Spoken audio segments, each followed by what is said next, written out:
Fast. Well, first of all, thank you for coming. Thank you for coming. To help celebrate Mom's life. I don't know if I'm gonna get through this or not. Food and drinks, please eat. It's okay if you drink too. She would have liked that. She would like that very well. She enjoyed her cocktail hour, I will say that. She definitely did. But, I mean, how do you sum up 94 years?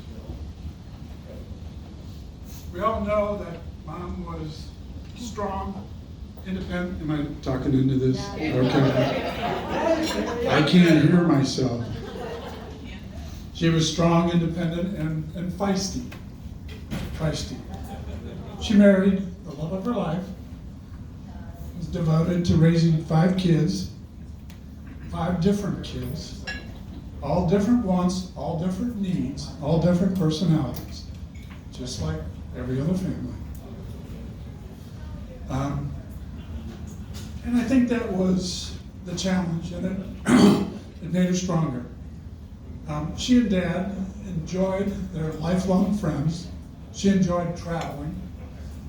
After the kids grew up, I mean, we started life in Rock Hill. We moved to Afton in the Cassia Court neighborhood, and she really she really enjoyed the friends that she grew up with on Cassia Court, as most families do. When the kids grow up together and in a neighborhood, you stay friends with those people. So then there was the farm. They bought 250 plus acres in southern Missouri. And then after the farm, they moved to the lake house at Terre de Lac. And they, like I said before, they both loved to travel. And after my dad passed almost 25 years ago, she kept it up.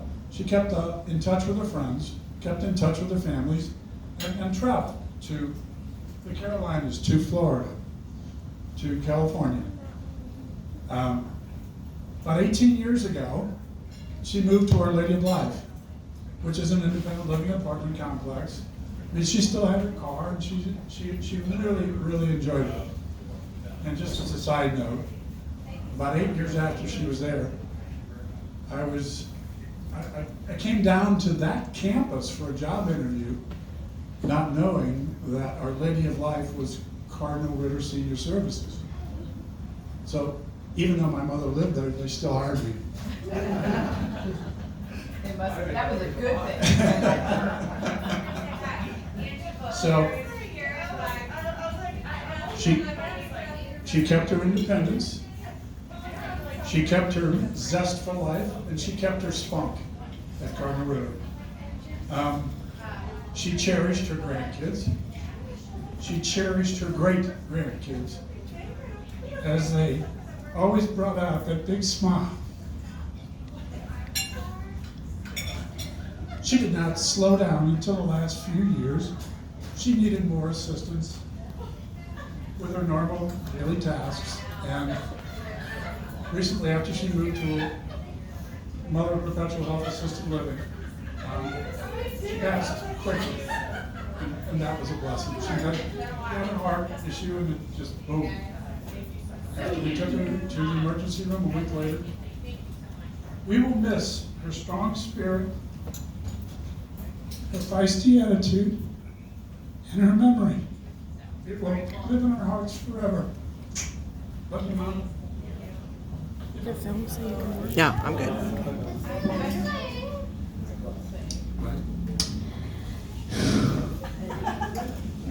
Good job.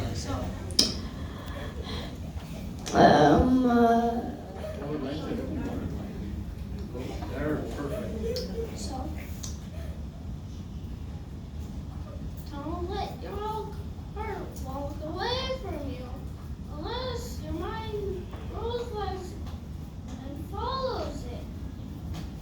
It's a little thing I heard from SpongeBob. I just wanted to say that.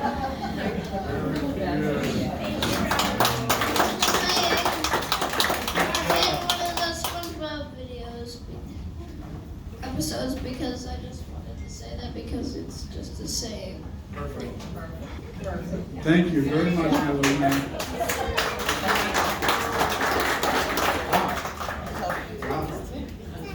Care-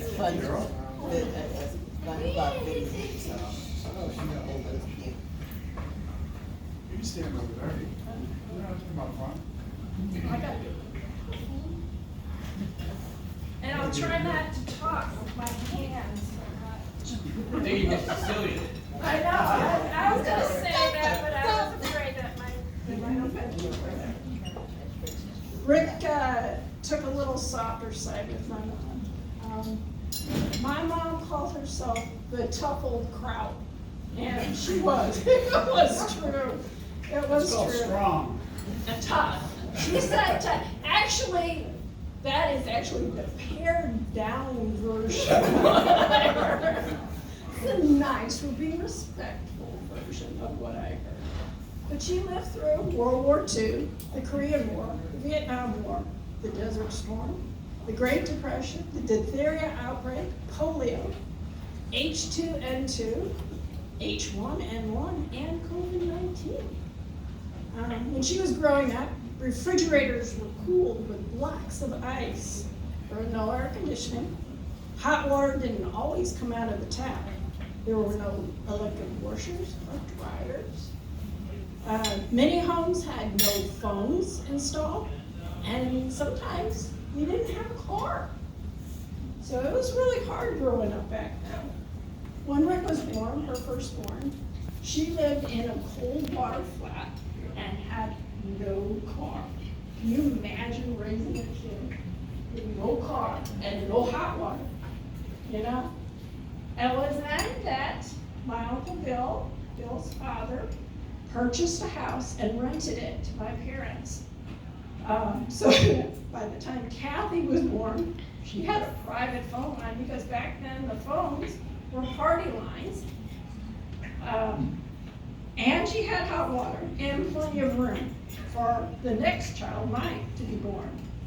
And it wasn't until Dad returned from Japan that they actually had a car. Or she had a car. When they moved into the house on Kenyon Court, where Mary and I were born, which made it 5 kids. Their next home was a big step up. That was in the Limburg School District. It had a 2-car garage, 4 bedrooms, 2.5 baths, 3 phone jacks. Now this was when you had a phone on the wall. It wasn't even a cell phone. And it wasn't until I think it was the late 70s we had an answering machine. 2 televisions, of which only one had rabbit ears. You remember rabbit ears with the aluminum foil. After finishing raising their kids there, Mom and Dad became ranchers in the St. Francis County. She learned to shoot a gun, and was known down there as Calamity Jane. She put up barbed wire fencing. She fed and bathed cows and herded cattle on a motorcycle. She could stock a barn with 60-pound bales of alfalfa and hay until she was 65. And then she told my dad, I'm retired. So they moved to Terre de Lac. That Von Insula down there, at 72, she got her college degree from Mineral Area College. And then into her 80s, she enjoyed trips to Colorado to see her grandkids and her friends on the East Coast.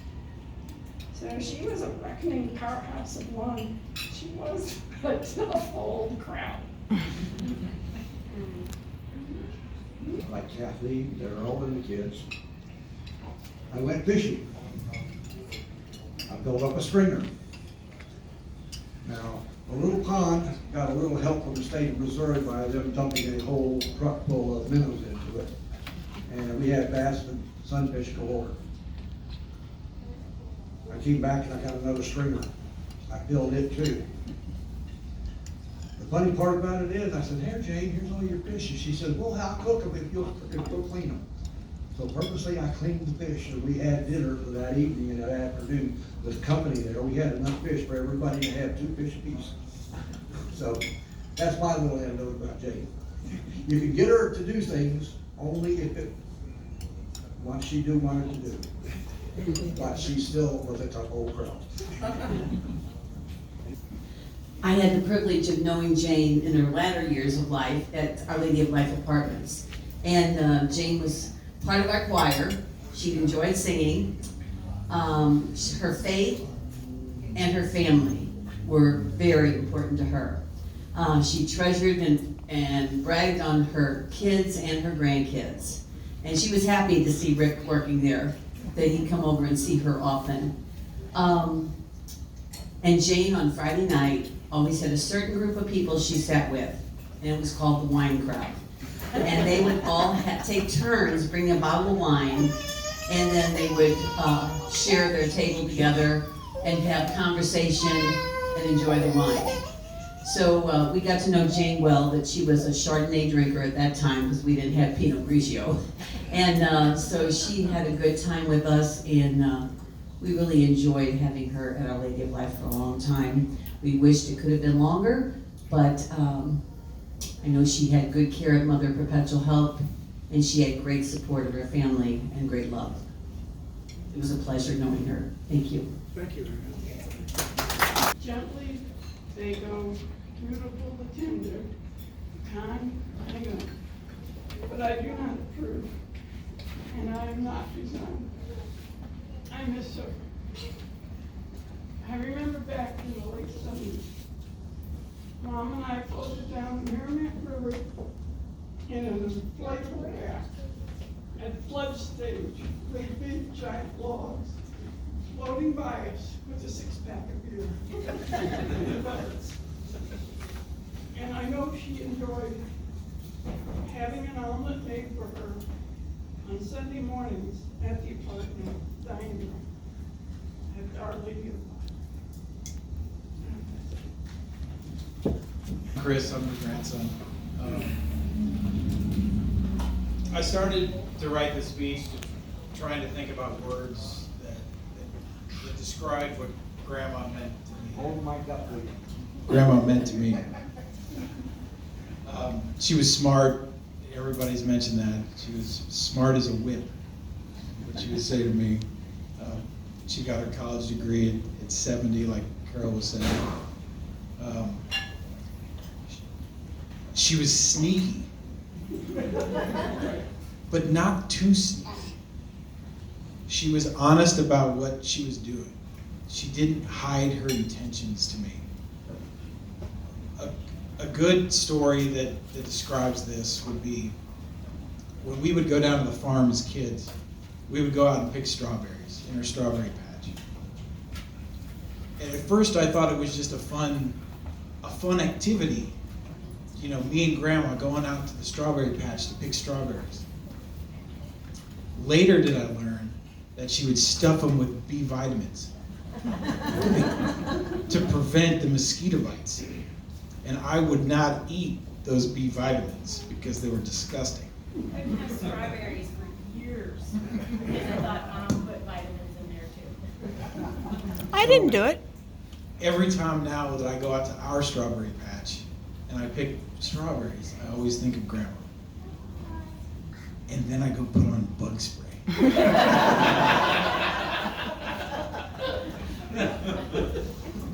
As Carol was saying, and everybody else was saying, she was tough. Tough is another word that I would describe Grandma Jane. You know, who decides to raise cattle in her golden years? She raised 5 kids before the assistance of the idiot box, when color TV and hundreds of channels. Another story that I remember about Grandma Jane, I wasn't there for this, but I heard about it. One time at the farm, she had found a rattlesnake on the front porch of the house. And from what I understand, she went into the house and got a shotgun and just blasted the heck out of the porch until the rattlesnake fell off. And Grandpa had to go build a new porch.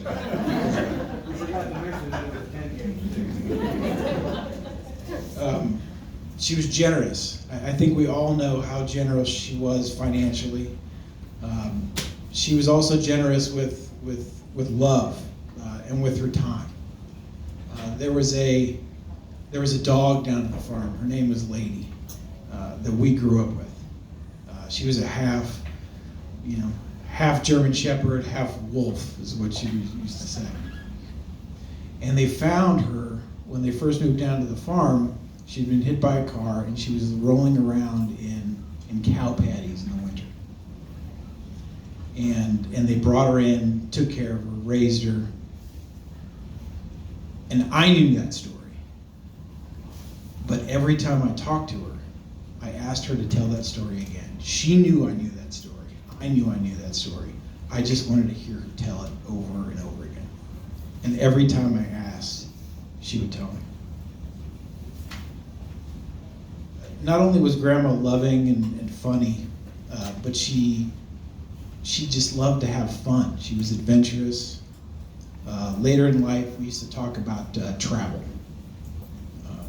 She always wanted to know where Mariah and I were going. She wanted to know what our next trip was. And she always used to tell us about the trips that she would go on.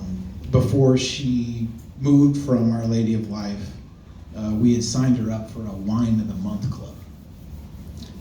And she would always call us after the first glass or two to talk about the wine, talk about travel, talk about what was going on in the institution.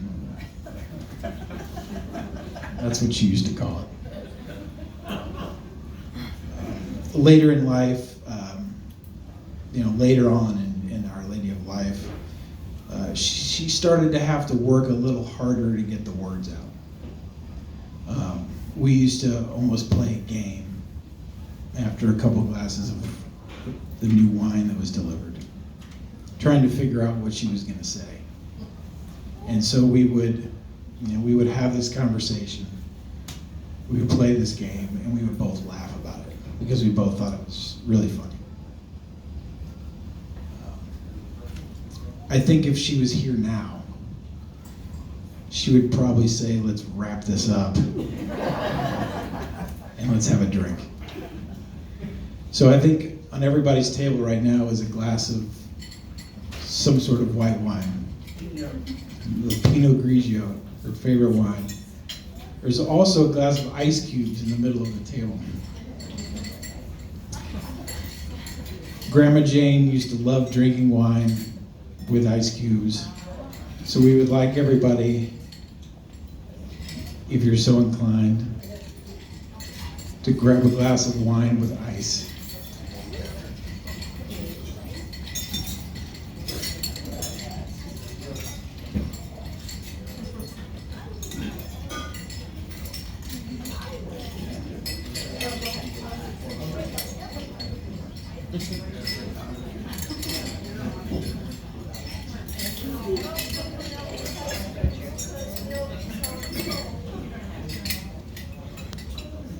And let's all raise a glass to our friend, our grandma, our mom, our great-grandma, to Mary Jane.